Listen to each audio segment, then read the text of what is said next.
Hey guys, Aaron here. I've been doing line work on the east coast of Canada for 15 years now.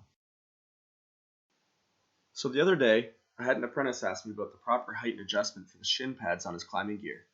After giving him a few pointers to help figure out what works best for him, I referred to the actual owner's manual, only to find much of the same vague instruction my apprentice had found previously on the internet, indicating that the adjuster should be placed 2 fingers below your knee bone.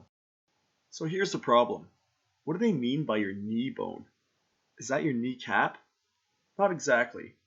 Now, I realize maybe you've already been climbing for a while now, but I'm going to give you a little more in-depth explanation as to how to position the shank and pads on your climbing gear.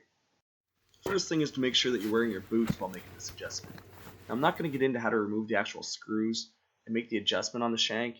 If you're having trouble with this, perhaps you should rethink your career as a lineman. I'm just kidding.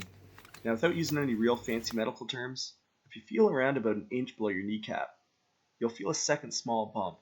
That's where your tendons attach your kneecap to your tibia. This is where you want to have a 2-finger spacing while in the sitting position. It'll also leave enough space not to pinch your leg when taking those real big steps trying to climb up and over that telephone wire. So essentially the idea is to have the shin pad as high as possible without causing irritation to those crucial areas of your joints and knee. The last thing you want is a constant chafing against your patellar tendon. This position allows the shank to minimize stress on your leg while maximizing mobility. Also, having the upper strap on the top portion of your calf muscle will aid in keeping those climbers on tight without losing mobility around the ankle. Before I go, I just wanted to mention one more thing. I've noticed a few guys tightening their bottom buckles over top of their pants. Now it's completely up to you, but this will cause the spurs to loosen up slightly around your foot throughout the day, as well as restrict your movement when climbing those real congested poles.